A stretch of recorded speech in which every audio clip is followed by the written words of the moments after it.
initially I thought, oh, I'm 50-50, but I actually think when it comes down to it, I am an entrepreneur first, Right. because I would never want to go back to working for someone else. So Yeah. even if I wasn't running a design firm, I think I would still be doing something where I'm running my own company, whatever that company may be. And for right now, it's design, because that's what I love. Right. So design is a close second, but the drive to do my own thing, the drive to be my own boss and be in charge of my own schedule and choose the clients that I work with, that's the most critical to me.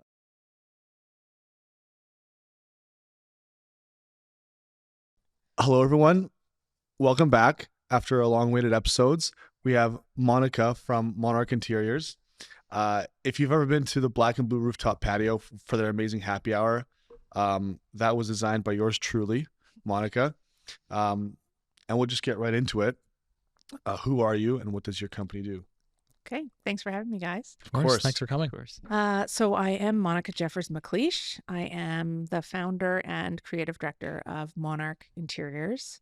We're a boutique commercial interior design firm, and we specialize in small to mid-sized projects, and that ranges anything from like a retail shop to a wellness studio, workplace design, restaurant, hotel work.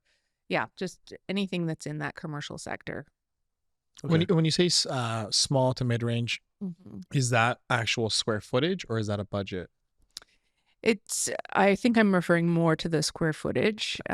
We work with a range of budgets and different clients, but we find that once you get past about 10,000 square feet, it's difficult to retain the level of service that we like to give to our clients. Mhm. So staying within, we've worked on projects as small as 600, 700 square feet, like a little tiny bourbon bar, Right. and then up to 10,000 square feet, which would be more like, a corporate office. Right.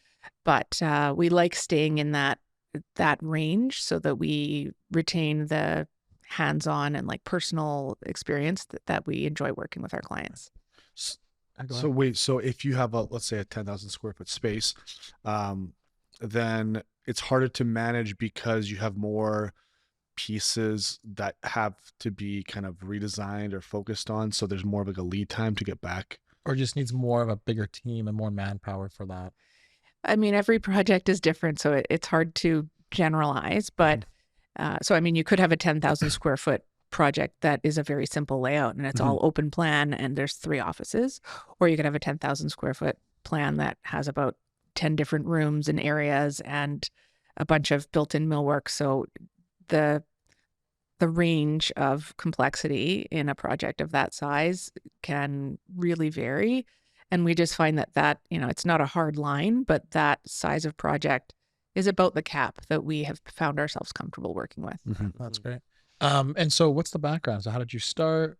Educational background and so forth? Yeah. So I actually grew up in Halifax, Nova Scotia, and my whole life growing up, I was immersed in theater, if you can believe it. I was like singing, dancing, acting, and went straight out of high school into Dalhousie University, and I was accepted into the theater program. And so that's where the trajectory of my life was going. And it didn't feel right. I wanted to do something different. I didn't know what at that point. And my older sister had moved out west, so I followed suit. And after traveling the world and coming back in another false start where I thought I was going to do nutrition at Langara, and I, paid the enrollment fee and was all signed up, I just, was like, nope, that's not right either. So I started thinking about, what do I want in a career? And I'm sorry to interrupt. At this point, you're around what age? I am I'm 20, Okay. 21, I think. So early 20s. And I just wanted to figure out, what are the qualities of a job that I want? And I'm super social. I love collaborating. I love being around people. So I knew that was really important. I am also very creative, being, growing up in theater, and I always loved art, Right. But I'm also very type A. So I'm like super organized. So I needed to make sure there was a balance of creativity and organizational structure. Like a starving artist. Yeah, not like, I mean, there's like fine art where I think people can be really like super creative, but maybe not, like kind of floating higher in the sky Yeah, and yeah, not yeah. as not as You structured. have your And feet on the ground. yeah, Yeah. yeah, and then something kind of like exciting and fast paced, and so all of those things kind of aligned. And then somebody mentioned the Intro to Interior Design course at BCIT, and this is CIT. Woo, woo. yeah, this is actually so long ago. That's when their campus was downtown. So I took the Intro to Interior Design course, and I think it was like within the first week, I was like, yeah, this is it. I'm doing it. And who planted that seed? I don't actually remember. Yeah, I wish I did, Right. but I think it just someone in my Circle. someone just said in something. my circle of friends at that time suggested it because they thought it would be a good option for me, and yeah, it certainly was. That's crazy how other people can see something in you and know kind of what fits for you, and sometimes it's blind to yourself. Yeah, So that's really cool. yeah, it finally clicked, and I Yeah. think after having a couple of false starts, I could definitely feel that it was the right direction, and that felt really great. So okay, so you did interior design school for 2-3 years? Yeah, Okay, exactly. and then what was the next step after that? So after that, my first job was working with an architect who was just starting his own company. So that was actually a great experience. I was really eager and really keen. And because it was just him and me, I got to do a lot. So I got to answer the phone and answer the door and, contact City Hall and do working drawings and help pick finishes. And I just really stepped up and tried to be a sponge and take every opportunity that I could. So I have great memories. This is an architect who's still working, and he's thriving now. I think he's got like 10, 12 people working for Nice. him, Gare Williamson. So that was a really great start for me. After that, I moved on to a more design specific boutique firm as well, and they focused on hospitality. So a lot of hotels and restaurants. And I was with them for about, I think, another year and a half. And they were a bigger company? Yeah, a little bit bigger. I think we were about four people. Okay. So, Yeah. I mean, my career history, I think I gravitated towards the smaller firms because Mhm. I am a really driven person, and I just like to take the initiative to You do as actually much have a as I voice can. in those areas. Yeah. You don't need yeah. to hide behind a big team and Yeah, I pass off just- work to other people. I like, think that you make of it what you want, and I wanted the opportunity to do as much and learn as much as I could in a short period of time. So I was just, give me this. I'll try it. I'll do it. Right. So yeah, I think that was about a year and a half at each place. And after that point, I did try going out on my own for, I think it was about a year. And that really, I think that was a really important experience to have, because I knew I had the creativity and the drive to service my clients and like the desire to do a good job, but it really highlighted to me how little I knew about the process of How old design. were you at this point?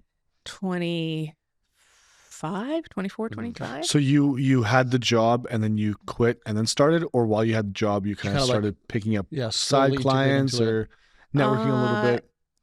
I just started on my own. Mhm. And yeah, I had, again, like some of the clients I'd met working with those firms knew that I had gone out on my own and kind of gave me that first kick at the can and gave me that job so I could get my foot in the door. And so I had work. I don't think I was making a lot of money. Like that was another thing. I wasn't rolling in it. I didn't have a ton of clients. So it lasted for about a year and really just made me feel like, you know what, I need to go back to working under someone else, and I want to be mentored and I want to learn, and if I want to do my own thing, that I need to go back and learn more from other people. Was it easy for you to go from being on your own, like you pretty much made your own schedule every single day, to then like kind of putting your ego aside Taking and, orders essentially. and then going back and 'Cause That I wa- could never do that. Oh no. my gosh. I remember when I was quite deliberate about where I wanted to work. I did some research. I looked at all the firms in Vancouver, and I found us, again, a smaller sized boutique firm who specialized in food and beverage and hospitality. And thankfully I got the job. I applied, and luckily they were hiring, and it just was a great fit. But I do remember like asking them about the hours and kind of internally cringing when they said, oh, we come in by 8:30 and, Yeah. I'm not a morning person. Okay.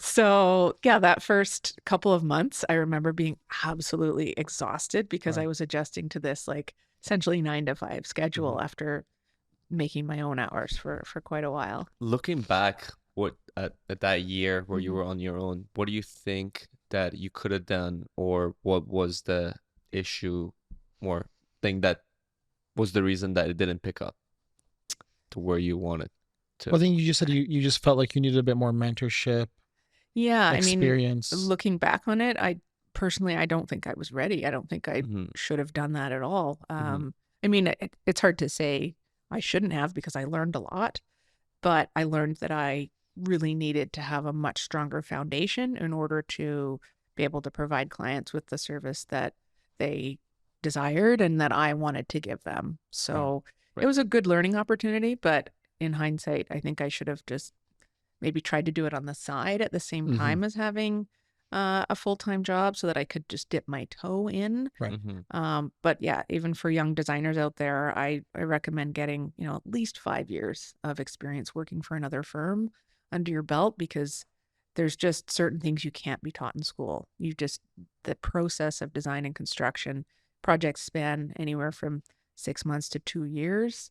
So there's stuff you can't learn from being in school. You need to live and breathe a project from Mhm. start to completion and understand what that looks like and understand the ups and downs and what can go wrong and how to resolve it and all of that. So And so today, how big is your company now? we're still pretty small. It's me and one full-time designer. She's fantastic. And then we bring on contract workers as needed. So we sort of supplement when we get busier, bring on a few more people. What do the contract workers do? Usually it's technical stuff. So, Okay. so Drafting. AutoCAD design, like 3D drawings. But yeah, it's mostly technical support. Okay. And so now, so Vlad briefly touched on Black and Blue. Mhm. Are there any, really cool projects that you're extremely proud about or really cool clients that you've worked with that are notable for you? Absolutely. I mean, it's every project has a special place in your heart, but one that comes to mind is the Italian Kitchen on Burrard Street. The new one. Yeah. So again, it's another global group project. So we worked with the global group on Italian Kitchen before we actually did the roof renovation, and it's the challenge with that project was it was a tight budget, it was a tight timeline, and it was a really horrible existing space. Like it was an existing restaurant that had low ceilings and like black T-bar and was very dingy. And this was on Burrard? yeah, it's on It's a Burrard, beautiful just near restaurant, yeah. Robson. Thank you. Is it how It's near Joey's. how long was the timeline for that? Gosh, I think it was about 8 months. Wow. 8 months. That's And that's design and construction? Yeah, including that's design and insane. construction. So That's it was pretty good. Yeah. I mean, obviously having an existing restaurant, zoning wise, it was there. Yeah. I mean, Yeah. he already had all the licensing and everything. Right. So that wasn't an issue. But yeah, pulling the design together really, really quickly, getting really creative with the budget. And then, we had to retain most of the T-bar because they needed access to the mechanical systems that were in place. And we weren't going to redesign the mechanical. So the kitchen stayed where it was for the most. So the kitchen actually stayed mostly where it was. Yeah, so the kitchen stayed where it was. The bar remained where it was, but we reconfigured the orientation. So we kept the plumbing. But it was a complete gut job. And I think I'm most proud of it because, well, we managed to get it done on time, and I feel that we were able to make it look like it cost a lot more than it actually did. Right. So we It got looks very really expensive. thank you. Yeah, we got Yeah. really creative with the design elements and using really standardized items and then implementing them in more custom methods. I mean, one example is we took like ceiling moldings from Home Depot that you would just put on a ceiling fixture or a fan, and mounted those on the wall and put like decorative trim around it and painted it out. Mhm. This A lot of soft, DIY. creamy ivory Yeah. color. Those So are not millwork, actually. Those are yeah, those are not custom. They're just, I think they were like $40, you Wow. know, off the shelf from We should Home go there for Depot. drinks tonight. Yeah. So, you know, and it was an exercise in creativity and patience, Right. and all of that. So yeah, we're really proud of it. And so how much input were you getting from the clients in terms of being able to be so creative and make With the those budget, yeah. judgments? Yeah. Did you have to like confirm every little bit of those steps with them, or was like, just trust me, this is good, we're just going to do it? Well, the way that it typically works is the client rather, will give you their vision and their brief. They'll give you the budget of what they want you to meet, and then you go away, you design it. So they give you the construction budget or the design budget? Well, I mean, the construction budget is essentially a design budget, right? One big lump sum amount. Yeah, I mean, we have been doing this long enough that we know if the construction budget is X per square foot, we kind of know the range of where you have we a ballpark. Okay, need to got it. be in that design. Okay. Obviously we'll clarify like, okay, well, if the construction budget is 800 grand, how much of that is going to kitchen? So if you're going to take 150 grand out for kitchen, then my budget is 650, right? So then I'm working to that number. Gotcha. So essentially the client will give us the brief. We will go away. We'll do the design. We'll come back. We'll pitch it. And as long as they approve it aesthetically, then we get the contractor to price it out. And at that point, once they price it out, we can see whether the numbers are lining up or if we need to sharpen our pencil and like, you know, maybe remove a few features or choose some different materials that are going to help meet that client's budget. So I know I quote quite a few commercial jobs, and a lot of general contractors, they'll be like, okay, here's this project from the designer or the architect, and you have a month to bid it. We have so many walkthroughs and all this stuff for a project that was so short, for 8 months from design to the GC quoting it to the sub trades all giving all their prices to confirming the price. How long did that all take? Well, this client already had their contractor selected. Okay. So that's a So all huge, the that's a sub-trades huge, are probably yeah, chosen that's already. a huge time saver. So when Yeah. the client comes to you and they already have their builder on hand, you know who the team is, you know who you're working with, and we love working as a big team. So we're sometimes even during the design phase, we're checking in with the contractor to say, hey, you know, here's an idea I wanted to roll around with you, and like, will this work? Will this still be within the budget? Should we tweak it somehow? Right. So in a sense, there was a little bit of design build, and then I don't know exactly how long they were able to get the sub-trade pricing in. Typically 2 weeks is pretty standard for turnaround. Right now, I think we're seeing more like 3 to 4 weeks for turnaround, but back then a 2-week timeline was pretty feasible. So not 24 hours? Yeah, not 24 hours. No, I think people are starting to push back, and what used to be 2 weeks is now 3, creeping into 4 weeks. Yeah. Yeah. And so what are some main differences between residential and commercial projects in terms of kind of your desire to work more in the commercial space? I think when I was studying design, I knew that I loved restaurants. Like I'd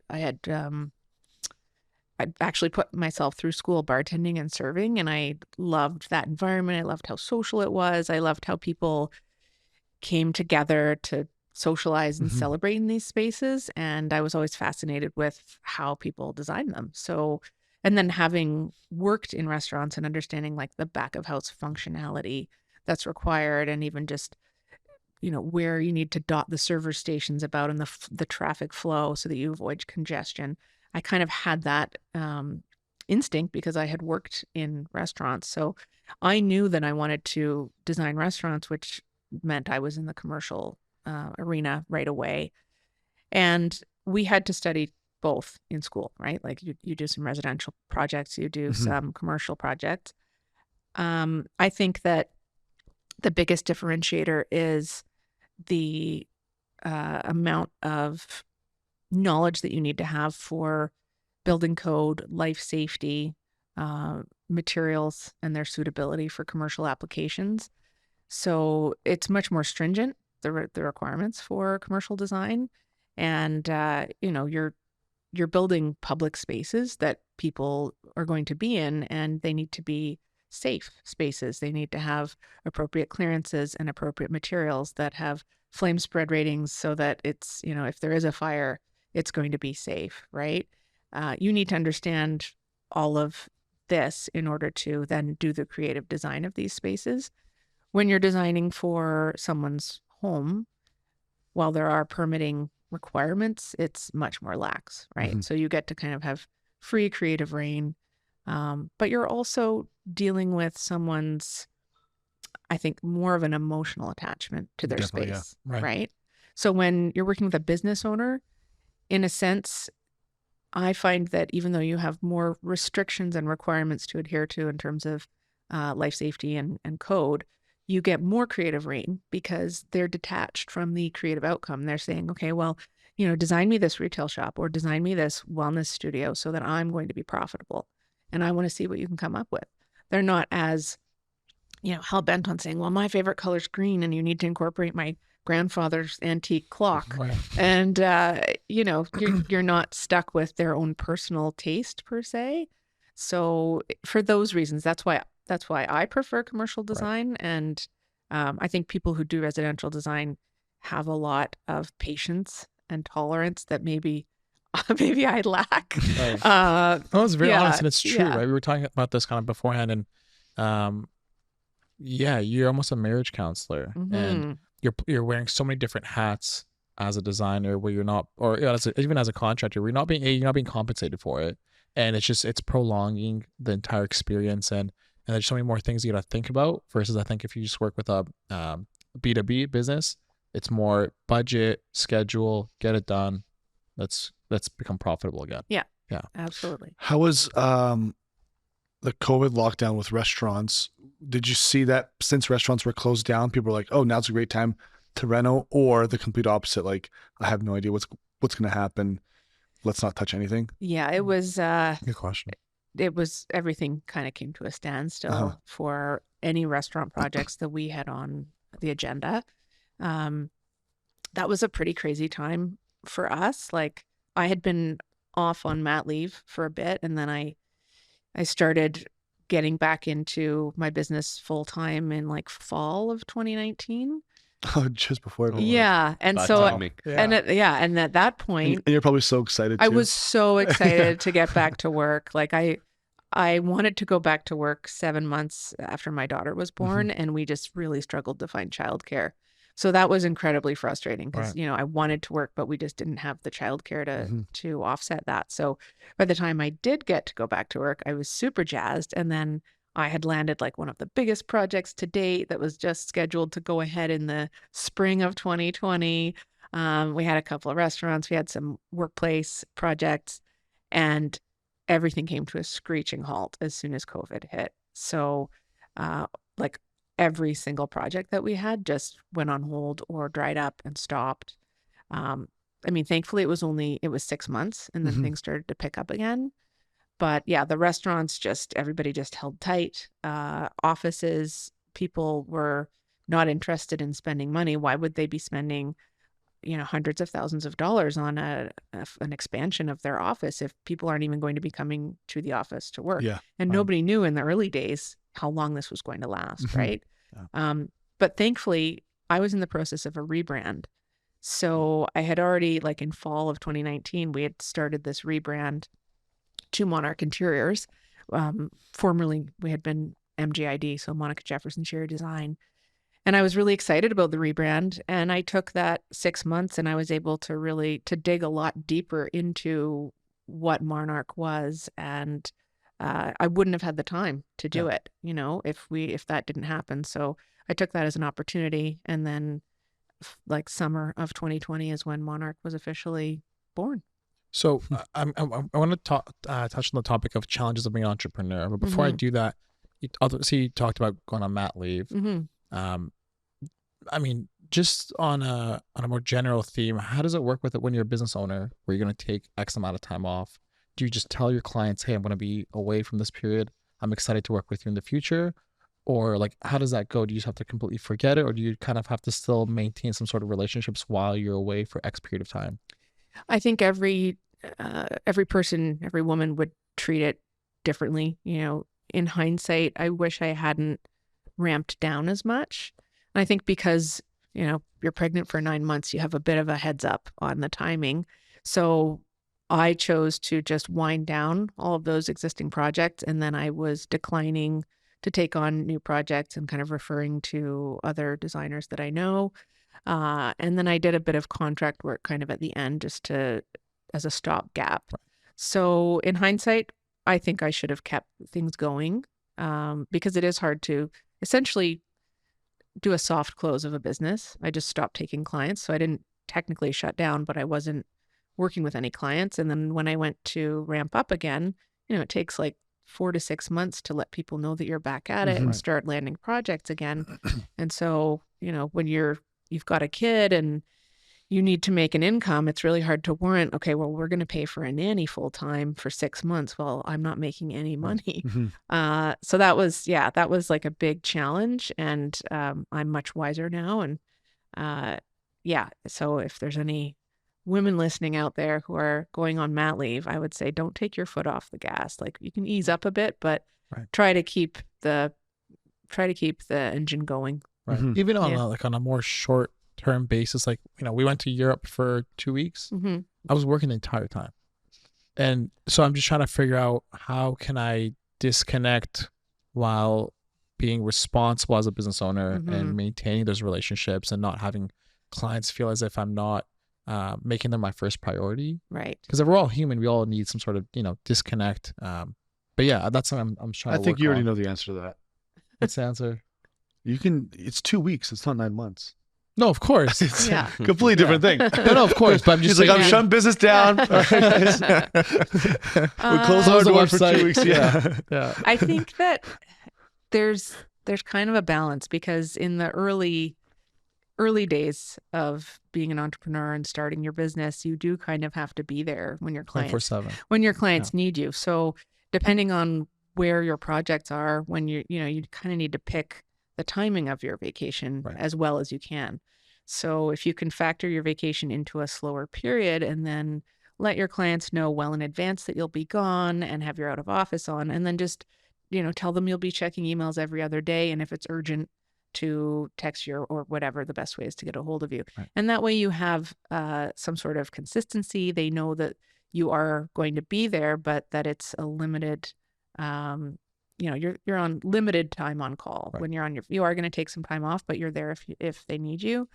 And I think now that I'm much further into my business, I'm 8 years into running it, and I have someone full time, the more recent vacations I've been able to take were the most relaxing, where I actually was able to really disconnect, because I had someone there who I trusted, who could really take care of things when I was away. Definitely. And that was a great feeling, but it's been a long time coming to get there. Gotcha. Imagine like the days before internet and cell phones.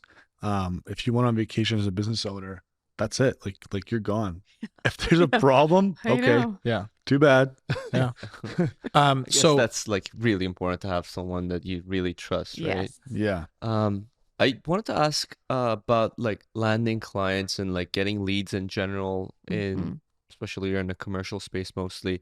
What are some avenues that you use to land clients? Is it mostly referral? Is it social media? Obviously 8 years in, I'm sure you're getting a ton of referrals and they're coming to you now. Yeah. Starting out, what's your some advice that you have?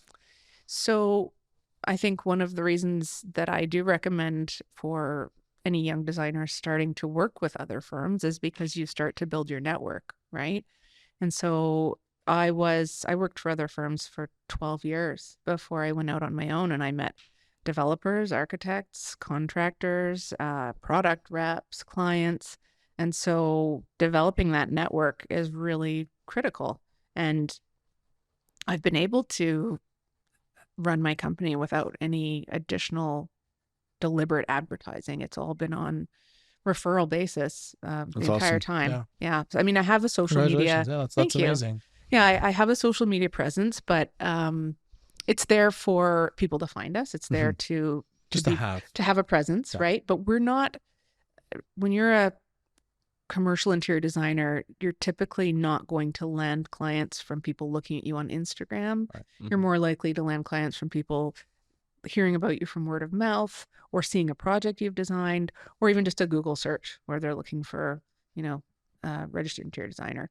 So it's important that we have that we're visible on social media, and that we share what we're doing, and people want to see what we're up to, and that's kind of fun. But it's ultimately it's not driving business for us. Right. Yeah. So then you don't really have a budget for marketing on a month-to-month basis. It's just kind of like, well, marketing you can call like a Christmas basket sure or they something like have that, But SEOs and stuff to be visible on Google. do you have a budget for SEO? So it's an interesting question, because I'd say about 6 or 8 months ago, I have a small business advisor that I work with, and we meet monthly to go over profit and loss and projections, et cetera. And we've talked about potentially doing something like that and investing in it.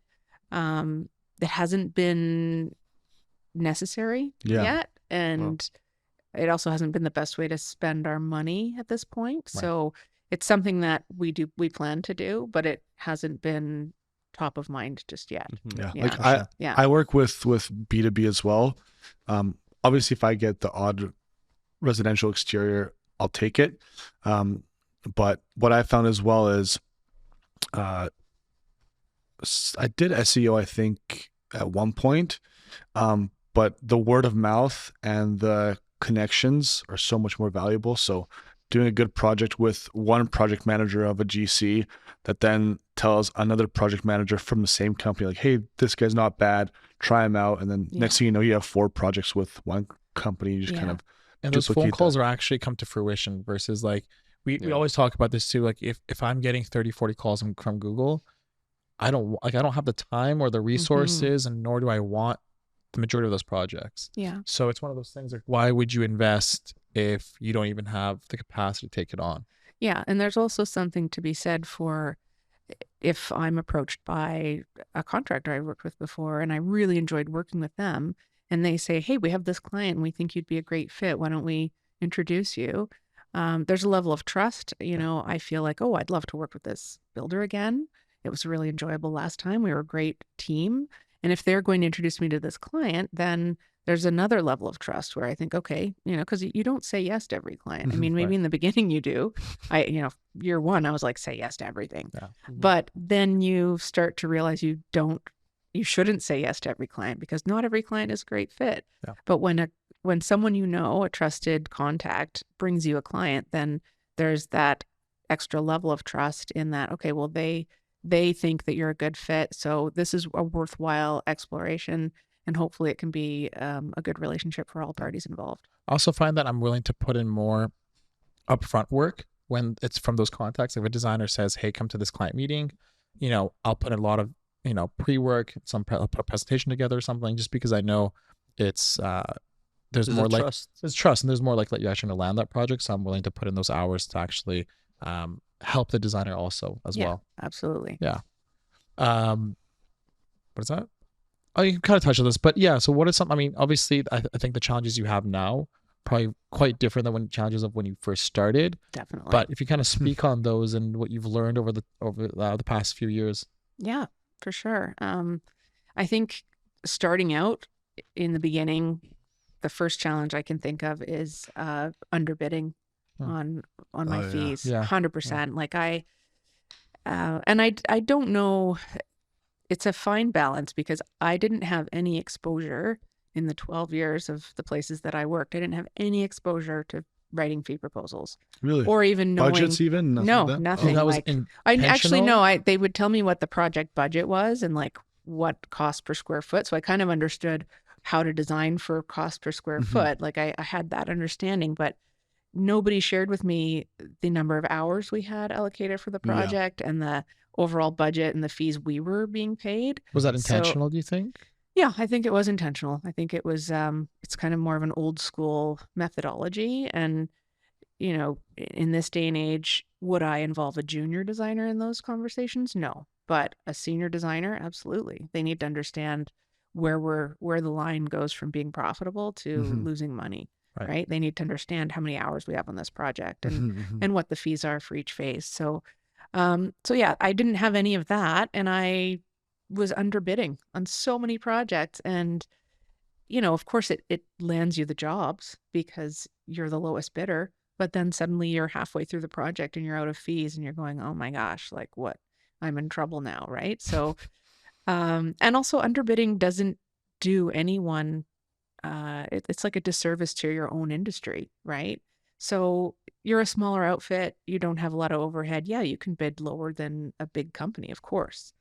But if you're undercutting, even the sole proprietor, the solo designer, to the point where it's like an insane deal for the client, they're going to then start expecting that all designers will charge that, and and so on and so forth, and it kind of brings the overall average of pricing down. So I learned fairly quickly that I needed to raise my prices, and it's been a learning curve, and I think I learned a lot in that first like 3-4 years, to where now I'm like, okay, yeah, I know where I need to be. But it's been 8 years of me doing this on my own. What does it say about pricing aggressively when you're first starting out to make sure that your price matches the level of expertise that you're actually bringing? So it justifies why they would potentially go with someone that's starting out versus someone that's tenured and Yeah, you had 12 years, so you can justify charging probably a good rate. Whereas someone who, let's say, just finished BCIT, maybe works for someone for 2 years and is like, I'm tired of having a job, I want to go my own. Yeah, absolutely. They should definitely be a little bit more competitive. Of course. Because their experience is lacking. There's a place for all of that, right? So there is a place for someone who has a much lower hourly rate because they're just out of school and they're eager. They don't have a lot of experience, but they're going to maybe work really, really hard to do a great job. But you're going to take more time to do the same work that someone with more experience will. So your rate should be lower, right? It might take you 10 hours to do something that it might take me 1 hour to do, right? So yeah, you can value yourself accordingly. And I think you just need to do a lot of research and find out, what are the larger firms charging? What's the hourly bill out rate for a principal versus a junior versus an intermediate designer, and kind of gauge accordingly where you think you fit into that matrix. Pricing research is so difficult. I remember when I started my business, I had a little bit of experience in the painting industry, like doing door-to-door sales, painting here and there, but I didn't know what the cost of an exterior was. Well, do you remember when you were telling me how, was it Student Works subcontract to you or something? And you found out how much they were charging? It wasn't StudentWorks, but it was a different company. Yeah, they subbed that to me, and they're like doubling your price. Yeah, they were making so much money off me, and then, but that's just like a one-off project. But when I first started, it was just like, okay, this is how much I think it's going to take hours wise, materials wise, and that's it. And then when you get into commercial space, it's more like per square foot pricing. And I had no idea how much, like zero clue how to charge. Yeah, and it took me. It's still like, we were at a meeting the other week, and I saw how much other companies were charging because we had price comparison, and I was like, damn, I never thought I could charge that much for, let's say, drywalling a whole apartment building, so on. So do you think, sorry, it's a lot of it is trial and error in the beginning. Yeah. I know that I underbid on quite a few, and then get through those projects and you're like, okay, well, that was learning experience. And then you maybe overshoot on a couple, and then you lose the project because you're like, well, okay, I should have been a bit cheaper because I went too far. And then, you gradually find the sweet spot, and you also start to be exposed to more people in the industry. And I would just start asking, I'd ask clients when we finish the project, I would say, well, if you've done a project like this before, what did you pay someone to do a retail store for you? Or ask a contractor and say, okay, well, if you have a 5,000 square foot office, what are the typical fees that a designer would charge? And you just gather snippets of information to arm yourself with as much knowledge as you can, and patchwork together the rest. Yeah, there's no harm in asking, for sure. Yeah. So where do you see yourself in the business 5-10 years from now? Actually, if we can go back to the challenges of an entrepreneur, I've got a couple more things to add there. So yeah, the first one was the fees that we talked about. I would say the second challenge of an entrepreneur is finding the balance between the busy and the slow periods and learning to trust in Not freaking and out. relax. Yeah. Relax in those slow periods. Wake up in night Very sweats. Yeah. And it is hard. Like that's really hard because you're like, oh my God, it's slow. You know, you were slammed, you were busy and working evenings and weekends. And there's sort of like a frantic enjoyment that kind of comes along with that when you're an entrepreneur because you're busy and you're happy that your company is doing well. Mhm. And so sometimes it's hard to come down from that pace and see that it's okay that you're in a slower period. And looking back, you know, I would say if you are an entrepreneur and you're going through your first slow period, try to take that time to catch up on the administrative stuff that you haven't had time to do and all that back of house stuff that you have just been putting on the back burner and has been on your to-do list forever, and or take a vacation, you know, take a couple weeks off, really try to unplug while you have the time. Get excited to come back to it. Yeah, and then re-energize so that you've taken that break and you are rejuvenated and actually rested and ready for that next busy period. I remember last year. Well, I've been maybe 3 years, I'd say, full time, and yeah, around the first 2 December Januaries, you're kind of like, where's the work, right? And you're like, there's gonna be more projects, right? And then, Understanding that cyclical is a huge learning curve. And then you can also make a mistake. I know you've made this mistake, and I caught myself this year, but when it's a down period, it's like December, January, and you have a client that comes to you like, hey, we want to do a project. You end up underbidding it because you're worried about work. Yeah. And then by the time it actually comes to fruition, it's already May, June, and you're super busy and you're doing this project for no money. Like I just said no to a project yesterday that was a multifamily. Yeah. And their per square foot price for painting was just so low. And I caught myself, I was like, wait, it's December. Yeah. Like, and it's hard to say when no. this starts, it'll be June and I'll be so busy. It's hard to say no sometimes, but I think as you progress in owning your own business, you start to have that gut instinct where it's like, okay, you know what? Yeah, we don't have a lot of projects right now, but this just feels wrong. Like this feels like it's going to be robbery, a huge time suck. It feels like it's going to be energetically draining. It doesn't feel like a good fit. So I am going to decline this project because it just doesn't feel right. And that's hard to do. But, you know, the more that you make those decisions that feel right to you, I think the stronger your resolve gets, and then the more aligned the clients are that start showing up at your door. We declined a few projects this past year, but when you're writing the email, you're sweating. But then as soon as you send it, you feel like this weight that's been lifted. Absolutely. You're like, I made the right decision. It's so empowering. Yeah, it is. And you're making more time for the business to blossom. You can kind of nitpick out what's not working. As you said, kind of like work on the more administration stuff that you've kind of been putting off, but also provide better service to your current clients too. So absolutely, all in all, better experience. The last bit of advice I would say, the last challenge I would mention in being an entrepreneur is cash flow. So the way that I initially structured my fees was like a percentage. So it's like phase 1 is 40%. Phase 2 is 40%, and then phase 3, the closeout, is 20%. So it's like, billing a lot up front for the first 2 phases, and then you get the smaller amount at the end. And that's still kind of how our projects are priced. But at that point, my contracts stipulated that I was only paid at the end of the completion of each phase. So if you can imagine, I mean, you guys know how design and construction works. There's inevitable delays.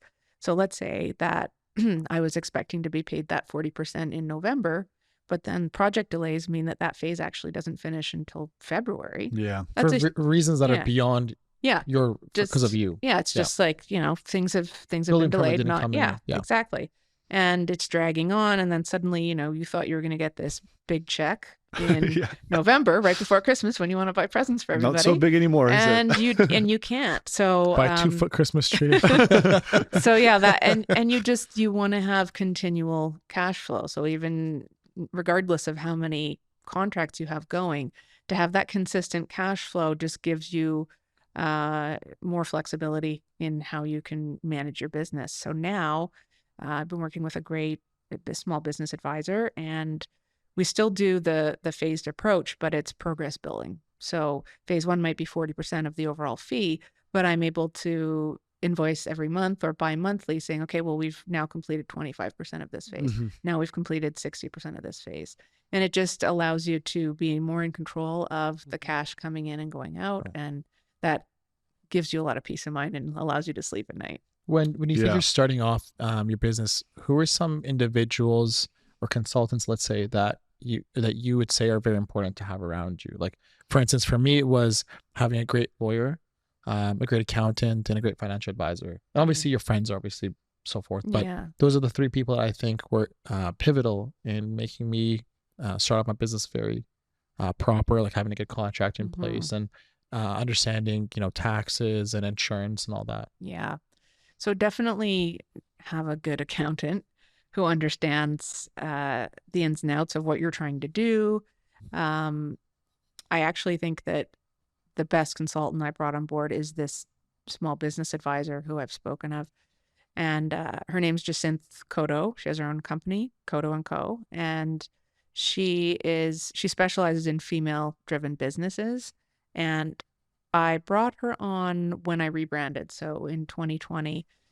And in the time that I've been working with her, it's just, that things just were transformed. I knew I was so busy that I could barely come up for air, but I didn't know what I could afford. I didn't know that I could afford to bring somebody on full time. I didn't know that I could get an office outside of my house, So within the first year of working with her, I moved from a sole proprietorship to I incorporated my company, which was very, it's very not difficult, but it's a lot of work and it's kind of messy moving bank accounts and your taxes change and you kind of have to do A lot of steps. Yeah, sole proprietor taxes for half the year, and then you're moving into the corporate taxes, and it was messy and not fun, and she guided me through that seamlessly. So yeah, I was able to hire someone full-time, get my first brick and mortar office, and incorporate within the first year of working with her, and just feel like I have my feet under me again, feel like I understand and have a clear vision of where the company's going. Right. So that's been invaluable. Would you call yourself more of a designer or an entrepreneur? Which one stands at the forefront of the other? Boy, that's a really tough question. It doesn't mean you're not the other. It just means like for example, like I consider myself an entrepreneur and a contractor second. And the reason being is that I think the goals of an entrepreneur and the vision is very different. I think a contractor looks at the bottom number and that's it.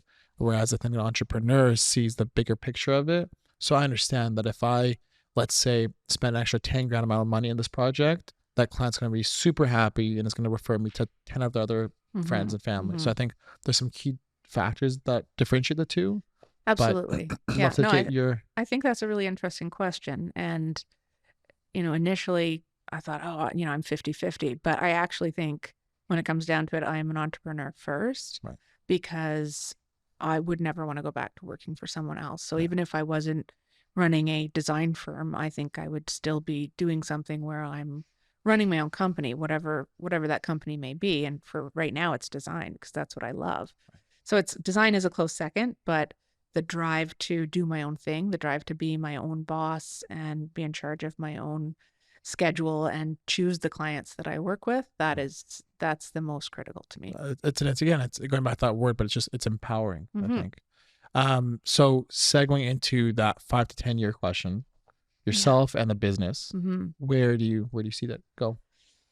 So we are planning to move our office from Squamish to Vancouver in early 2023. So that's exciting.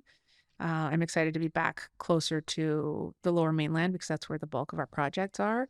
So we'll definitely be in central Vancouver, our office. And I see MONARC growing a bit, not to be too big, but probably bringing on a handful of employees. So in 5 years, I'd like to see us in an office somewhere central and with perhaps a junior designer, a couple of intermediates, and maybe 1 or 2 senior designers so that we have a more robust staff and we're able to take on perhaps not necessarily larger projects in terms of square footage, but larger in terms of scope and budget, and we'll have the team and the force behind us to do that. Right.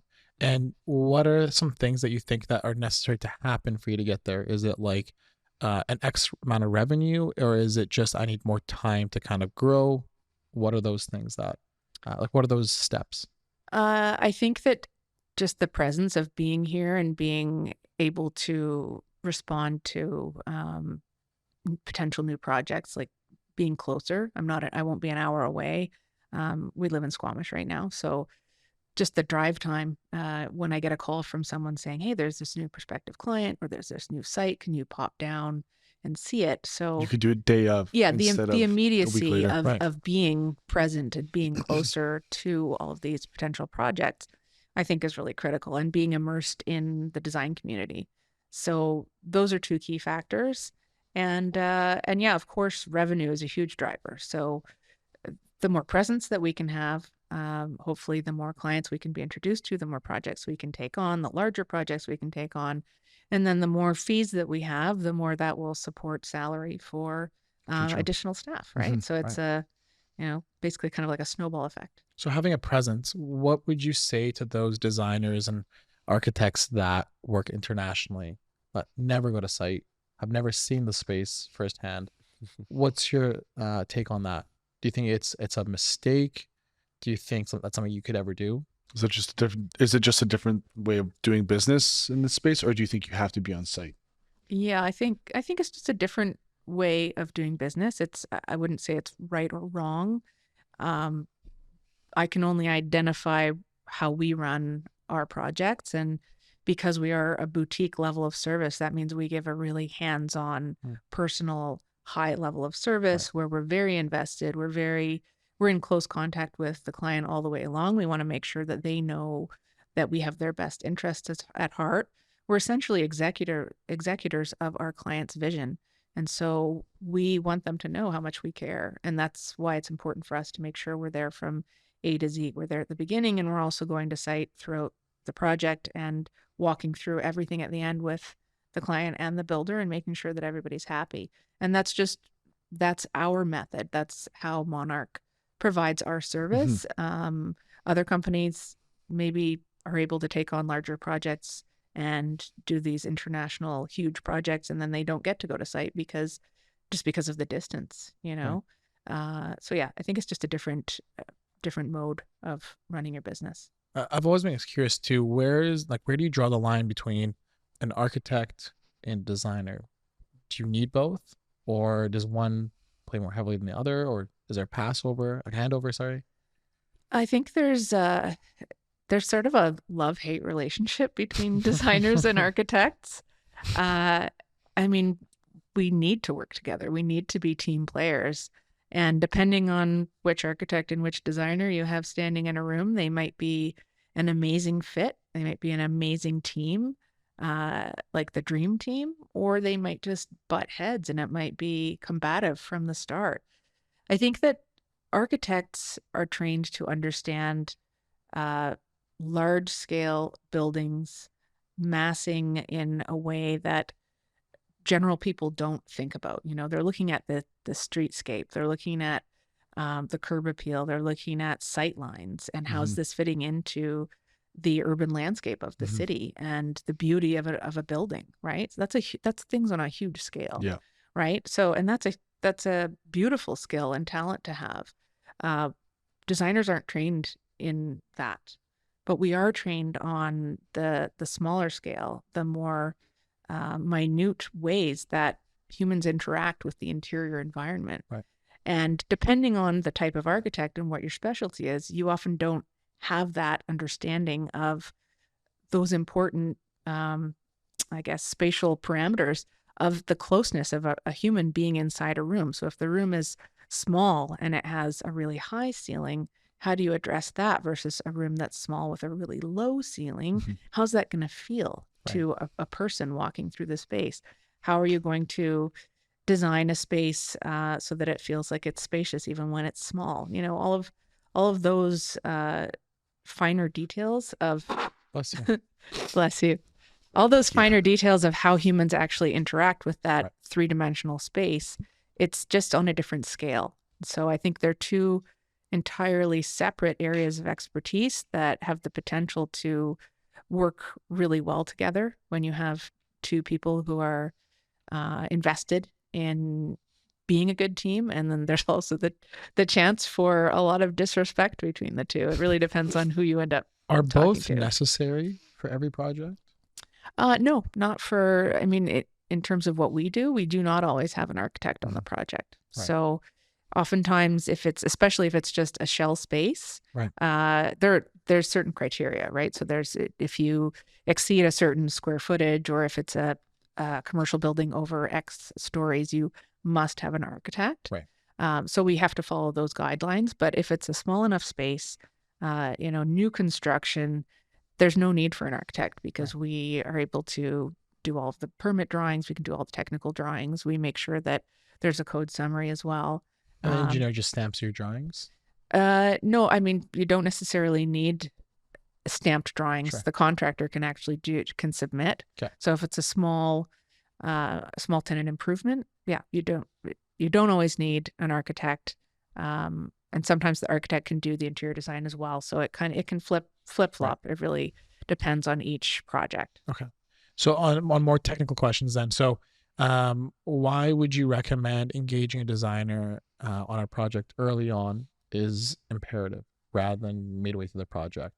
Yeah. And this is something that I think it's hard to convey this to clients because, oftentimes we are brought on once they've already found the space, or they're already really close to when they're about to start paying for the lease. Right. So the reason that we like to get involved in the early days is because we can go vet spaces for you. We can go do walkthroughs of potential project sites, and I might look at a space and say, the client might be super jazzed and say, this is perfect. It's everything we want. It's got the natural light and, X, Y, Z. And I'm going to look at it and say, okay, well, is the landlord going to pay for you to upgrade this to a universal washroom? Because that's going to be at least, 20 grand right there. Are you going to pay for that out of your budget, or have you negotiated that in the lease? And they might not know that. Right. That's like the most simplistic example I can give, right? You could also, I even look at things like, how's the mechanical in the space? Like if this is going to be a restaurant, is it going to be just a sauna inside? If there's a ton of Western exposure and the HVAC in the space isn't really great, right?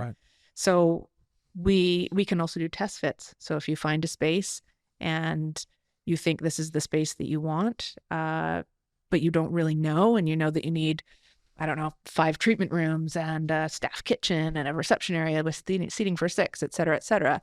You give us that program and we can quickly lay it out and very quickly understand that, well, you really only have room for 4 treatment rooms. And is that going to work with your business model? Are you going to be profitable enough with only 4 versus 6 treatment rooms? No. So then you're going to decline that space. Right. So, we love being involved from the beginning because we're passionate about our client's vision, and we want to make sure that they've chosen the right space and that then we can do our best working within those parameters. Right. Oh, wonderful. Have you seen people use VR headsets to help walk clients through a design space? No, that's new. Yeah. There's a place in Langley that you can walk through your space. Wow. Yeah, so it's like a projector from the ceiling and it blows it out. But like you put on a full headset so you see all the millwork, you can look around and you can explore the space with that's like amazing. a controller. Yeah. That's I've never done that. I'm sure it's like an extra fee. How are we on time? I'm just doing my parking, just extending it. We only have one question left. Okay. Yeah. All right. Alaska? I can't read it. Okay, so compare. Okay, so for proposals for clients that are looking at different proposals, what would your advice to them be to compare proposals? How to look at the lowest bid, the highest bid, and how do they compare? Yeah. What your advice would be to them? So it's a tough one because especially if you are a newer client and you haven't done this before, you don't necessarily know what you're looking for. And what you're paying for. Yeah. I would say don't be afraid to ask questions. I mean, when I send a fee proposal, I always put in the email, please feel free to reach out with any questions. And I rarely get the questions, right? Which is kind of surprising to me. So when I do have people call back and say, okay, can we talk about what this phase includes, or, why is the fee for this hourly versus this part's fixed? And I'm always happy to dive into that, right? Because what you want to make sure is that you're comparing apples to apples. So your lowest bidder, on paper, they might have the bottom line being that's the lowest number, but when you read through it, there's a whole bunch of extras that are going to come into play, right? I think the best thing you can do, especially if you are a new client, is look at the team of people that you have around you. So let's say you've already chosen your builder and you've got 3 design quotes. Go to your builder and show them the quotes and lean on them for their expertise and say, are any of these out to lunch? Is this about the range you expected? Can you help me review these together? And then vice versa. If you've got a designer on board and there's 3 contractors bidding, ask your designer for help to look through and say, are there any red flags here? Who's included what? Are these apples to apples? So yeah, like use the team of players that you've chosen to have around you, and don't be afraid to ask questions. Right. Well, I think that's very true in our. Yeah. Sometimes I find the funniest thing is you find a client that hasn't even read the proposal. They just look at the bottom number. And I'm like, oh, unfortunately, we're going with someone else. I'm like, okay, with all due respect, I know my number is. Would you mind if I saw the competitor's proposal? I remember my first ever project. I was the only one who had included kitchen millwork. No other company had included it. And I was like 30 grand above everyone else. Well, there you go. Of course. Yeah. Yeah. So yeah, I think apples to apples and apples to oranges is key. Absolutely. Yeah. Is there anything else you want to touch base on before we wrap up here? Shout out anyone, anything, your company, please. I don't. I think we've kind of touched on everything that I wanted to. I gave a shout out to Jacinth at Kodo & Co. She's been fantastic and incredible in helping me with the business growth. I also mentioned Gary Williamson, who was the architect who gave me my first shot at a real job. And I think he just celebrated 20 years. Nice. So that's pretty cool. Congrats. Yeah, it's been a long journey. It's been about 2 decades of me working in design, 8 years of running my own company. No. And yeah, thanks. And I'm excited to see what's up ahead. Are you open to taking on any interior design students from BCIT to be like an intern? Or because I know when I was at BCIT, at least, you had to work in a workspace for like 2 days a week in the second part of the semester. I don't know if they had that when you were in school. Yeah, I had to do an internship as well. Would you be open to taking anyone on an internship, especially if you're back in? He's not asking for himself, but he's not looking to swerve career paths. Are you asking for a shot? I love Chantilly lace.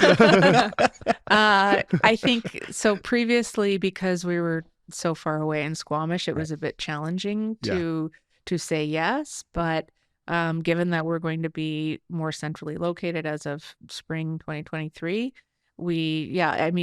it really ultimately depends on our workload at the time. We do love to support the student community. We're often involved in portfolio reviews and events like that with NEWH, or going to the grad shows for Kwantlen and BCIT. And, we do like to support the emerging designers. So if there's room in our schedule to have an intern, absolutely. Will there be a grand opening? Something that you want to declare?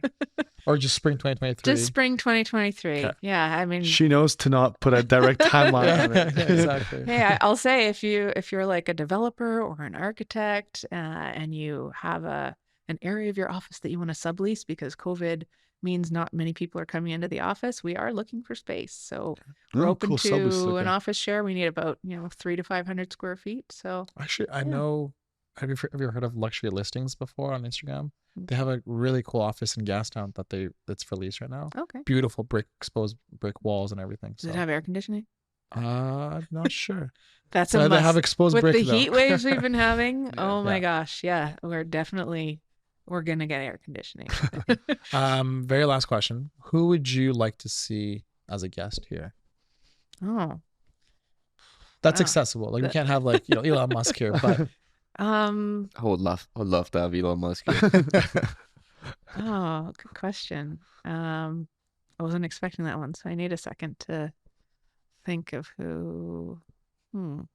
Or at least which category. So like, would it be someone in interior design, or would it be someone in? it could be. By the way, we do any on like of all entrepreneurs, all fields. So Yeah. it could be anything.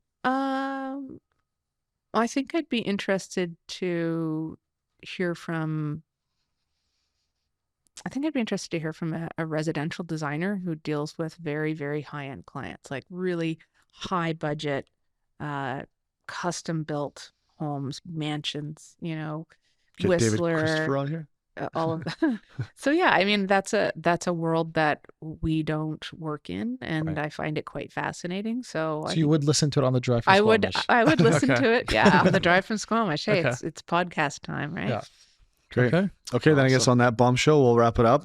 Thanks for joining us. Thank you for joining, Yeah. and we'll see you guys probably next month. Enjoy the holidays. Thanks for having me. It was Of a pleasure. course.